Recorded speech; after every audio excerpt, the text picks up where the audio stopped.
One, two, three. The decision makers in Rawalpindi and Islamabad should have taken the hint. Instead, their determination to have the controversial constitutional package bulldozed through parliament with another attempt is now uniting the legal community in anger and indignation.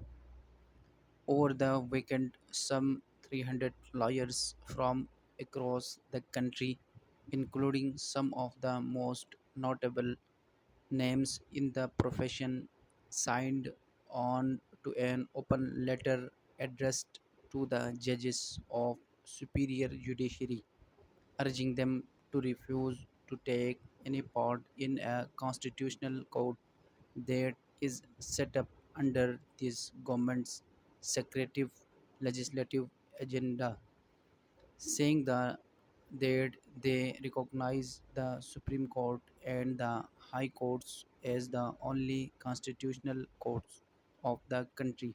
The lawyers warned the judiciary against repeating past mistakes, regretting in particular that our higher judiciary has for many decades now lent legitimacy to a sustained assault on our constitution and on our democracy, underlining their opposition to the proposal to set up a new constitutional court.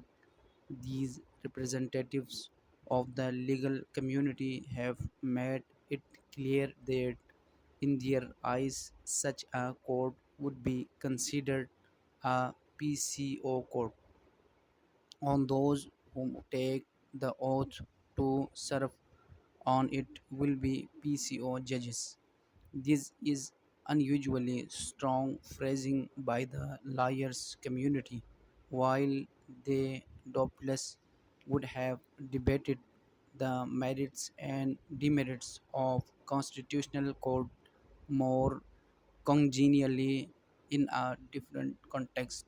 Right now, the brightest minds in the profession are seeing it as an existential challenge, a move that represents a continuation of the series of assaults launched by military dictators on Pakistan constitutional order in the past. There is no question that the timing of the move has tainted its intent, perhaps irrevocably. After all, the government has made it clear that it has little regard for judiciary and its prerogatives. Perhaps the proposal would have been seen more charitably had the government demonstrated that it is as subservient to the law like everyone else.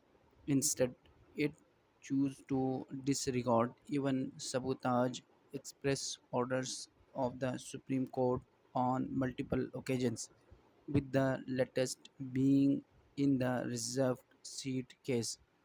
Given that it has established that it will not obey legal authority except when it is bent in its favor, how can it expect any court established by it to be seen as fair and impartial? It is even more troubling that the government wants to be handpicked the judge who will sit stop this proposed constitutional court. This will not only compromise the new court further, but also potentially sully the reputation of whichever judge agrees to lead it. The lawyers have agreed that they will not engage with this idea because they do not see it as noted in good faith. The judiciary too must soon make its position known.